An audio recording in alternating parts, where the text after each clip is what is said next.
Good morning.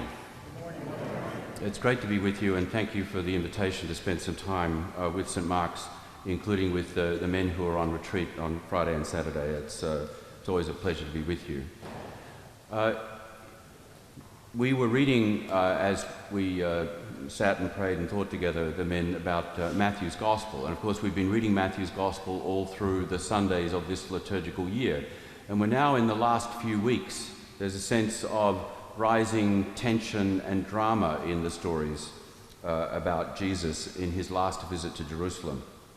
This particular Gospel, of course, contains a phrase that has been extracted and then used in a rather general kind of way throughout history to help people think about how our religious allegiance and our civil duties relate. And you know this phrase probably not in the version that we heard from our contemporary translation, but in the old King James Version, render unto Caesar.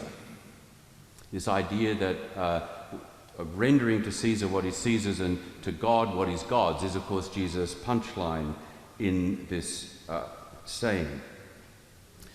That particular idea has been taken up and used by Christians of different stripes in ways that I think do not necessarily do justice to the way this gospel is really meant to work. Let me explore them with you for a minute. Medieval Catholic interpretation thought that render to Caesar what is Caesar's and render to God what is God's meant that there were these distinct realms of authority and influence.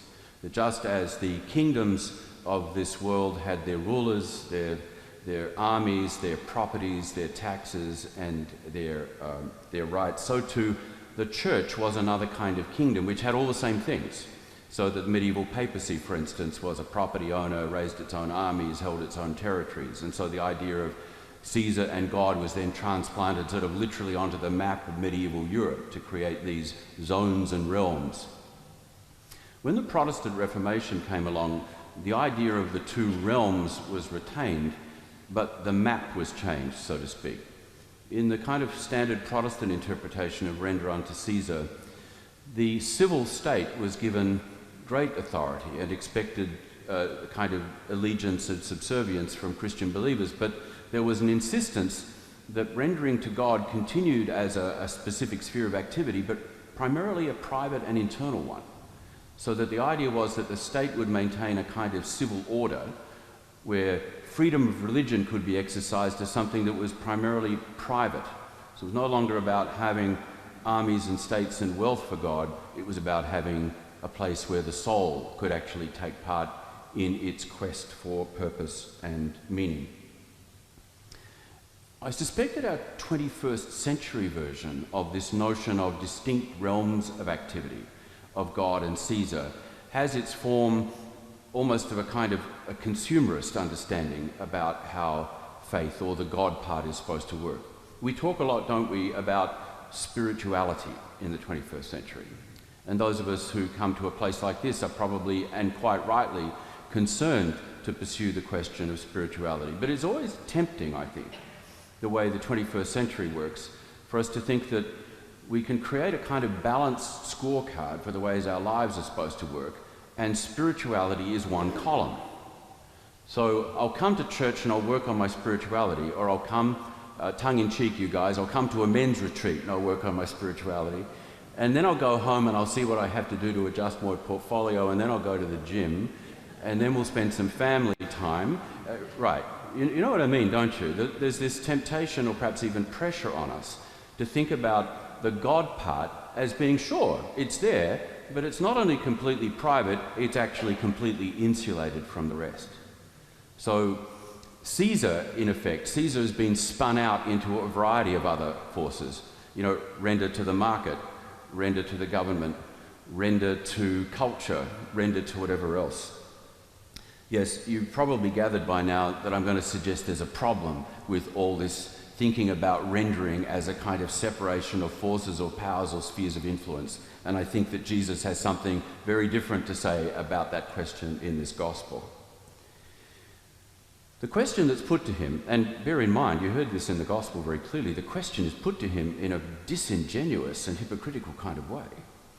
The question that's put to him is about the taxation that is rendered to the emperor, the Roman emperor. Our modern translations say the emperor. The original text just says Caesar.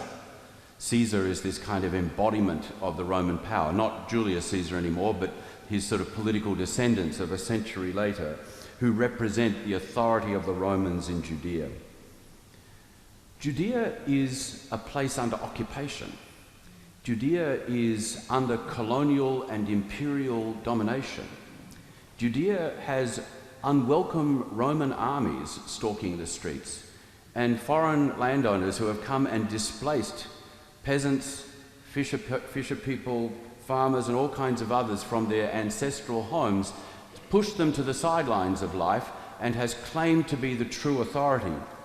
True authority not only in political terms, but sometimes in religious ones as well. But stick with politics just for a minute. To get an idea of what Caesar means to someone in first century Judea, imagine that you're a Ukrainian being asked about the Russians. Imagine that someone is asking you, so, what do you think about Putin? What kind of respect, authority, and subservience, what kind of monetary or other kinds of forms of allegiance and performance do we have to undertake for Mr. Putin? And of course, you know, the hidden microphone's on, so to speak, at this point. This is all about getting a soundbite out of Jesus that is going to, you know, catch him out and prove him to be someone who is dangerous. This gospel is set in a time when the danger that is surrounding Jesus is absolutely acute. It's actually become critical. You don't hear this in the gospel today, but this story has taken place just the day after Jesus had arrived in Jerusalem in triumph, riding on a donkey, being acclaimed as King of the Jews, as the Son of David, riding into Jerusalem in triumph and then going to the heart of the temple which was the symbol both of religious and political power for Judea, and has overturned the tables of the money changers and has placed himself in the temple as its authority and has welcomed people to teach them and to heal the sick, to act as the true Lord of Jerusalem and of Judea. He has been debating initially with the local authorities, the chief priests and the scribes and the others who are disturbed by his presumption in taking their places as if he is the true religious authority of Israel. But then there are the Romans. So this question about taxation and the emperor is not asked of Jesus as a means to give us an enduring teaching about the relationship between religious and civil authority. It's a question which is asked of Jesus to try and winkle out the true character of his own kingship and the claim that he is making by turning up and causing this tumult in Jerusalem. And because we know the end of the story, let's not forget not just what happens 2 days before, but 2 days after, because these are the last days of Jesus in historical and human terms.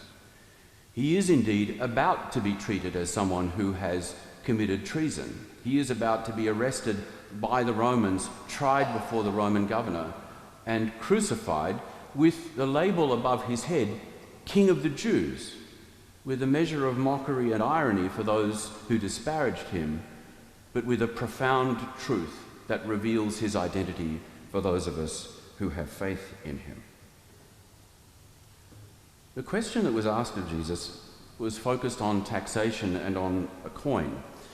Is it lawful to pay taxes to the emperor or not? Let's bear in mind that Roman taxes imposed upon Judeans were not intended as part of a social contract, which meant that they would provide services in exchange for the ways in which people contributed. The taxation imposed by the emperor was the extraction of the surplus, and more than of the surplus, of these colonized Judeans, the Romans extracting whatever they could from the colony. But the coin which Jesus asks for as part of his answer to the question is also an interesting piece of evidence, and he makes use of it, of course. He asks them to bring a denarius, the small silver coin which was perhaps the most significant piece of currency in the Roman Empire. Now, the emperor at this time was Tiberius Caesar, and we have some of Tiberius' coins. We know what they looked like. On one side was his own image and likeness, just as Jesus alludes to in the story. On the other side, many of his denarii had pictures of his mother Livia, depicted as a Roman goddess. And even Tiberius' own image had this hint of him being a divine figure, someone not only who should be worshipped, but not only who should be served and obeyed in a sort of civil, secular sense, but someone who was making claims to a religious authority, which from any Jewish point of view was, of course, deeply blasphemous. The Romans had encroached on Judea, they had annexed it even during Jesus' lifetime. This colonial rule was not a stable reality in which people could theorize dispassionately about how civil and religious claims existed together. This was a powder keg. A small explosion was about to go off with the execution of Jesus as someone who claimed to be king. Decades after this, but only decades, the powder keg would explode completely. Jerusalem would be destroyed in the course of a revolt. Jesus has been proclaiming throughout the narrative of the Gospel of Matthew a message which is that of a kingdom. If I gave you Matthew's Gospel to take away and say, what is the content of the teaching of Jesus in the Gospel of Matthew? There's no way you could come back with anything other than to say that Jesus proclaims the kingdom of heaven.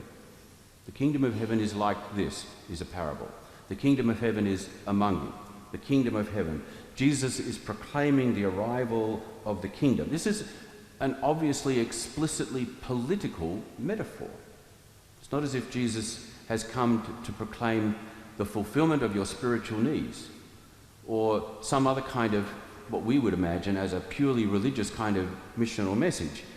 He has come to say that the true king of Israel is God and that he himself is the anointed king, the Messiah. You remember that a few chapters before this, Peter has confessed Jesus to be the Christ, same word in Hebrew, the Messiah, meaning the anointed king, the Son of the living God. It is not possible for the proclamation of Jesus not to have been perceived as a threat to the Romans. Now, this doesn't mean, of course, that Jesus simply had intended to mount his own coup and to turn into yet another version of those endlessly disappointing and cynical versions of civil authority that we know too well even from our own time. Rather, Jesus' proclamation of the kingdom of God was the suggestion that God's will and rule had a kind of pervasive, immediate, and radical character which could change the lives of all those who understood that the true king of Israel was not Tiberius, the Roman emperor, but was the God of Israel, who from the beginning had been Israel's true ruler and Lord and shepherd. And this, again, of course, this is the man whose proclamation of that kingdom will end up with him crucified a couple of days later, which for those who disparaged him was the sign of his failure, and for those of us who believe in him is the sign that he has subverted all our existing understandings of what true power is, to bring us to a different understanding in which love and peace and the giving of self for others is the true nature of power and the true nature of authority. And while that isn't an obvious threat to the likes of the Romans, who think in quite different terms, it is nevertheless an obvious threat to all other understandings of power in themselves, because he asks us to rethink the most fundamental priorities we have and the most fundamental assumptions we have about how the world works. So, Jesus' response to the disingenuous question that is put to him about whether it is lawful to pay taxes to Caesar or not is not the straightforward creation of a theory by which the spiritual world can somehow roll along independently of and untouched by the civil or material one. Not at all. This isn't the separation of church and state. Now, whatever you think of that principle is another question. We do have to find ways in which to coexist with people whose religious and other feelings and beliefs are different from our own, but that's not what this story is for. Jesus' claims cut across the authority of the Romans, as well as the claims of his compatriots in authority in the temple, the religious leaders. When he says, therefore, having been shown the coin, give Caesar what is Caesar's, I think we must understand this as a dismissive statement rather than a deferential one. Partly because it's the wrong question. I mean, if there is one thing that's characteristic about the way Jesus engages with people or asks him questions, it's to ask a question back. And that's usually a way of saying that the opening question was not really the right place to begin the conversation. Is it lawful to pay taxes to Caesar or not? Bring me a coin. Whose likeness is this? It's not that Jesus was about to mount a coup. Jesus represents a completely different understanding of what wealth and power are, and his kingship will be revealed in those terms. Even his understanding of wealth, by the way, is worth noting as somewhat different. Notice that this itinerant, homeless Galilean has to ask somebody else to bring the coin so that they can actually use it as a prop in his conversation. He doesn't actually have a bag full of denarii hanging around in his pockets. He's someone who has opened his life in an extraordinary, radical way to dependence upon God. It's really the second half of his response where the punchline lies. Render to Caesar what is Caesar's, sure. Render to God what is God's. The world of the Gospels is not one wherein entities called church and state wrangle over power. Neither of these existed in our terms at the time this story takes place. In fact, in any ancient conception, not simply that of Jesus, the idea that God could be defined in such a way as to prescribe the boundaries of divine authority such that a kind of human or political realm could be left untouched by God would absolutely be absurd. There's an element of humour in Jesus' response here. And that, of course, questions the ways in which we may be tempted to think that there is a sense in which, sure, I need to work on my spiritual life, I need to work on my spirituality, and I'm just going to keep that in this neat column over here while I work on a bunch of other stuff based on completely different values and principles. What do you think Jesus has to say about that? What do you think God has to say about that? What is God's? Give God what is God's. You know the answer. Everything is God's. Everything is God's. Jesus has been proclaiming the kingdom of God, the rule of God, the reign of God, the fact that God's love, God's care, God's concern penetrates the whole of our human existence. Jesus has been proclaiming this, and now they ask him, as it were, to suggest that the realm of God should somehow be constrained or defined.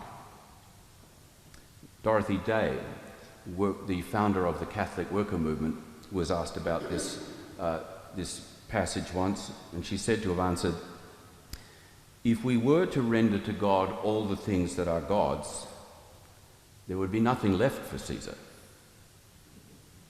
And this is true. So when Jesus puts these two ideas of what belongs to Caesar and what belongs to God side by side, the comparison is ironic. Jesus is not so much asking, in effect, to whom the coin belongs. He's asking to whom we belong. And that is the question that we must answer. God is the source of all authority.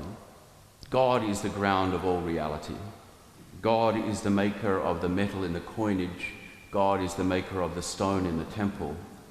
All authority and all reality stand or fall upon the reality of God, which underlines all things.